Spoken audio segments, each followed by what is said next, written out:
pas puissant.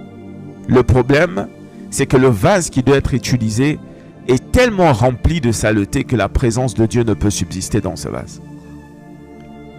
Tout chrétien qui vit dans l'impureté, tout chrétien qui vit dans ce qui est contraire à la parole de Dieu, dans ce qui a été prescrit, est un chrétien qui se comporte comme s'il ne connaissait pas Dieu.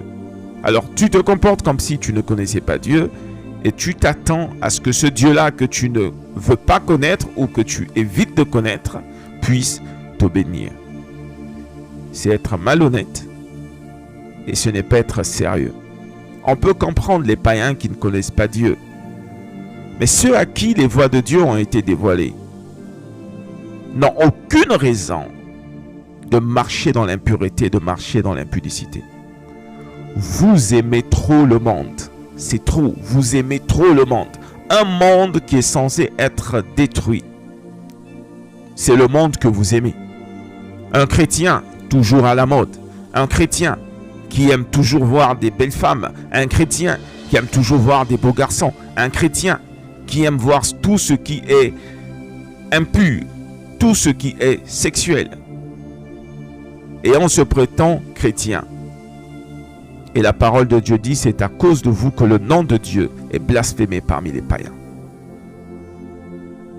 Chaque dimanche à l'église, pour chauffer les bancs, mais une fois qu'on sort de l'église, on commence à mener une vie païenne.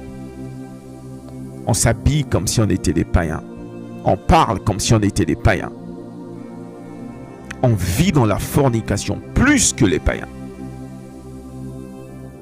Et on veut être délivré des problèmes de famille, des malédictions de famille. C'est impossible. Tu peux jeûner comme tu veux, prier comme tu veux. C'est une loi divine. Si tu n'es pas conforme à sa parole, tu ne peux le manifester. Et on va se retrouver avec des chrétiens, 30 ans, 40 ans, 50 ans dans le christianisme, aucune manifestation de la parole de Dieu. Vous devez savoir que les choses de Dieu, ce n'est pas de la magie. Les choses de Dieu sont fondées sur un principe. Si tu obéis à la voix de l'Éternel ton Dieu, en mettant en pratique tous ses commandements, ensuite il y a un résultat. La vie est un choix. Ce qu'un homme aura semé, il le moissonnera. Si tu décides de vivre une vie qui est tantôt dans l'amusement, tantôt dans les présences de Dieu, alors ne t'étonne pas du résultat qui t'est donné par la suite. Que chacun de nous puisse porter sa croix. Que Dieu vous bénisse abondamment.